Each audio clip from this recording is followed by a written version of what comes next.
loin et Malik Asla et le ballon qui est bel et bien passé.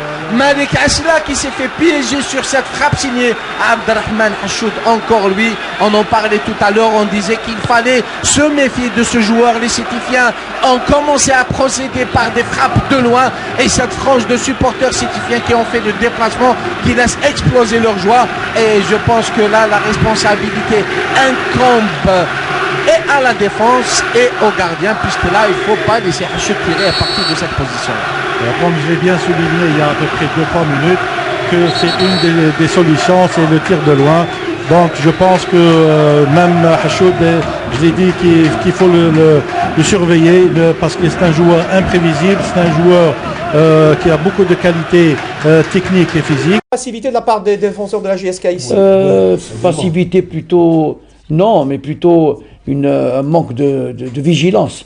Là, parce que là, ils auraient pu couper la trajectoire. Cette balle au fond du filet du portier Berfouja, on le voit, c'est Hanifi. Et bien notre réalisateur a eu bel et bien raison. C'est Salim Hanifi qui vient là de réduire pour cette attaque-là. Et sur le but, regarde, on a vu que deux joueurs qui sortent. Il y avait Bechadi qui n'a même pas anticipé avec eux. Regarde Bechadi. Deux joueurs qui sortent, ça veut dire qu'ils sont motivés. Sur ses épaules, voilà Tedjari tire et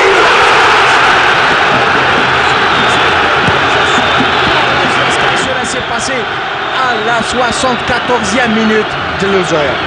Écoute, comme je t'ai dit, tant que le match n'est pas terminé, il reste du jeu et on est en train de voir ici un excellent spectacle avec les spectateurs, avec les Tunisiens, ils sont très très contents. Je pense que le match, on est chanceux ici de voir le très très beau spectacle ici. Je pense qu'il va y avoir 15 minutes qui restent, on va voir un très très beau de 15 minutes qui restent, c'est-à-dire les Canaries vont essayer